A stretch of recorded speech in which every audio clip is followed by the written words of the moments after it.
Communion au quotidien. Bonjour amis, bienvenue. Merci de nous laisser entrer chez vous pour un moment de communion avec Dieu en ce matin du jeudi 23 juin 2022. Le sujet que nous abordons aujourd'hui, c'est la révélation de l'Église. Connaissez-vous le mystère de la plus grande organisation du monde? Comment réunir les entités incompatibles en un corps harmonieux? Comment concilier les intérêts dans un groupe lorsque toutes les parties ne sont pas de même arrière-plan socio-économique, religieux, racial?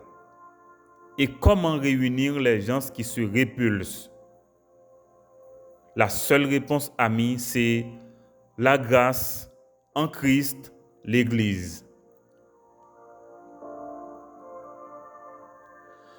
En déclarant que toutes les nations de la terre seront bénies en ta postérité, Dieu a ainsi établi l'universalité de la bénédiction d'Abraham. Cependant, l'intégration des Juifs et non-Juifs croyant en Jésus-Christ en un seul corps, qu'est l'Église, constitue un mystère révélé à la période de la grâce qui exprime le côté génie de la sagesse infiniment variée de Dieu. En Ésaïe 49, verset 6, Dieu parlant à Israël déclare: « Je vais faire de toi la lumière des autres peuples pour que mon salut arrive jusqu'au bout du monde. » Par ailleurs, Juifs et non-Juifs, cohéritiers, formant un seul corps, participant à la même promesse, même le monde invisible ne pourrait imaginer une telle réalité. Amis, la sagesse de Dieu dépasse tout entendement et raisonnement humain.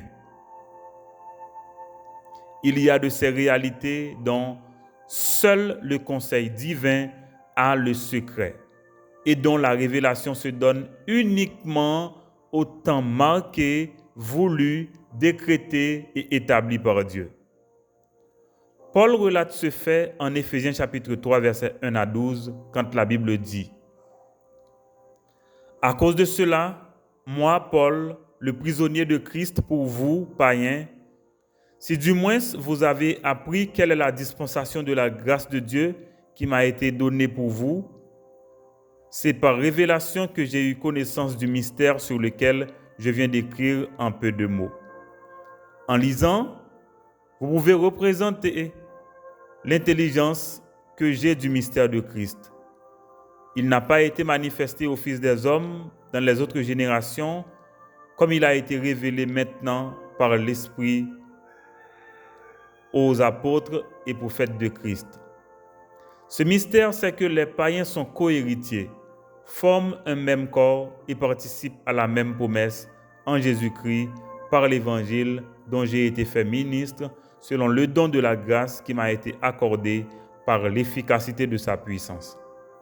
À moi qui suis le moindre de tous les saints, cette grâce a été accordée d'annoncer aux païens les richesses incompréhensibles de Christ et de mettre en lumière quelle est la dispensation du mystère caché de tout temps en Dieu qui a créé toutes choses, afin que les dominations et les autorités dans les lieux célestes connaissent aujourd'hui par l'Église la sagesse infiniment variée de Dieu, selon le dessein éternel qu'il a mis à exécution par Jésus-Christ notre Seigneur, en qui nous avons, par la foi en lui, la liberté de nous approcher de Dieu avec confiance. Ce passage est une parenthèse ouverte par Paul dans sa prière en raison de l'unité des croyants juifs et non-juifs. À cause de cela, dit-il, « Moi, le prisonnier de Jésus-Christ. » L'emprisonnement de Paul était lié à l'évangile qu'il communique aux non-juifs. Il en a fait les frais par l'emprisonnement. Et Paul admettait qu'il est en prison à cause de Christ. Amis, l'évangile reste une puissance de Dieu pour le salut de quiconque croit. Mais l'appel au ministère comporte ses risques. C'est un fardeau. Répondre à l'appel du Seigneur n'est pas un office de tout repos. Mais malheur à moi si je n'annonce pas l'Évangile, car la nécessité m'en est imposée. Donc, Paul, emprisonné, mais résolu de continuer sa mission même dans les chaînes. Je vous garantis, amis, personne ne peut imposer silence à personne quand il s'agit de l'Évangile. Et la prison ne peut rien contre la progression de l'œuvre de Dieu. Car le message brûle les cœurs de croyants et des serviteurs. Le champ est si vaste, la moisson est si grande, il y a si peu d'ouvriers. Donc, entendons-nous. En prison, Paul explique aux croyants d'Éphèse et à nous aussi qu'il est porteur d'une révélation et que l'intelligence lui est communiquée pour comprendre ce mystère et le dévoiler. Lequel?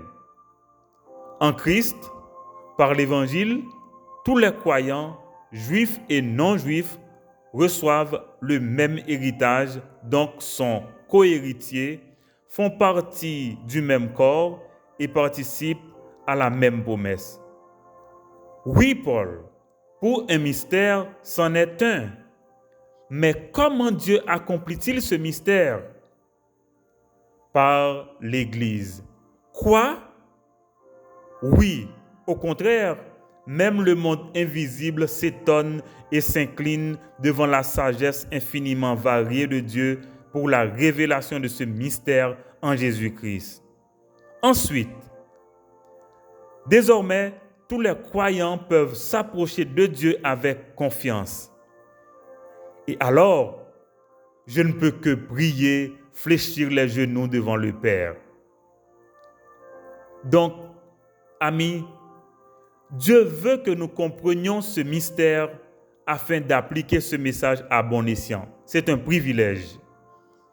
L'Église est composée de tous les sauvés, tant juifs que non-juifs, formant ainsi un corps en dehors de tout préjugé racial, religieux, socio-économique.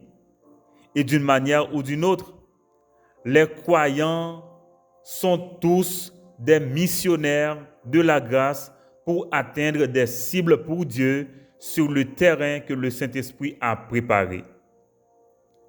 Amis, avez-vous des cibles envers lesquelles vous êtes appelés à exercer une mission, celle de communiquer le message de l'Évangile, ou quelqu'un a encouragé à lui dire de tenir bon? Pensez-vous à une personne pour partager avec elle et échanger sur le contenu de communion au quotidien? Commençons par prier pour nos amis et parents proches et demandons que Dieu nous remplisse du Saint-Esprit pour accomplir cette mission auprès d'eux. Ton ami là qui s'assoit à tes côtés et te parle tout le temps. Ton voisin là qui se familiarise avec toi ou qui attend que tu lui adresses la parole. Ton camarade là que tu fréquentes régulièrement. Ami, le champ est trop vaste pour rester oisif. Prions ensemble. Seigneur Dieu, Père de mon Sauveur et Seigneur Jésus-Christ, je te rends grâce pour ta révélation. Tu te fais connaître et laisse comprendre ta parole. Je te remercie pour l'Évangile et le service chrétien. Je te rends grâce pour ton appel à te servir dans le monde. Merci pour le mystère accompli par Jésus-Christ et révélé à travers l'Église, lequel mystère nous rend capables de recevoir en partage le même héritage que les Juifs, faire partie du même corps et participer à la même promesse, nous qui sommes unis au Christ par l'Évangile.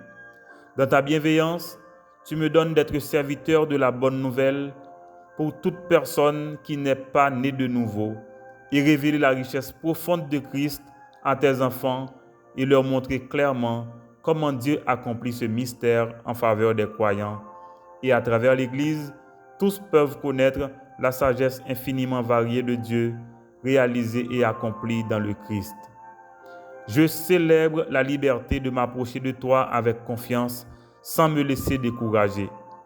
Je déclare que toute forme de découragement est illégale et illégitime dans ma vie et que la sagesse et la connaissance demeurent en moi et en tous ceux qui ont confessé Jésus-Christ, Sauveur et Seigneur de leur vie. Au nom tout-puissant de Jésus, je décrète que cette prière s'accomplisse dans la vie de chaque personne connectée à ce service pour la seule gloire de Dieu. Que le salut et la sanctification soient le partage de toute âme connectée maintenant à cet autel. Au nom vivant de Jésus, je prie. Amen, Amen et Amen.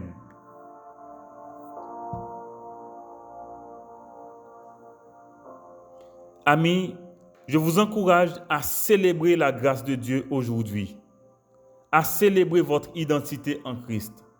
Que votre journée soit comblée de réussite et de joie en Christ, et que le ciel vous accorde une part de votre héritage aujourd'hui. À demain pour une nouvelle sortie de communion au quotidien. Amen.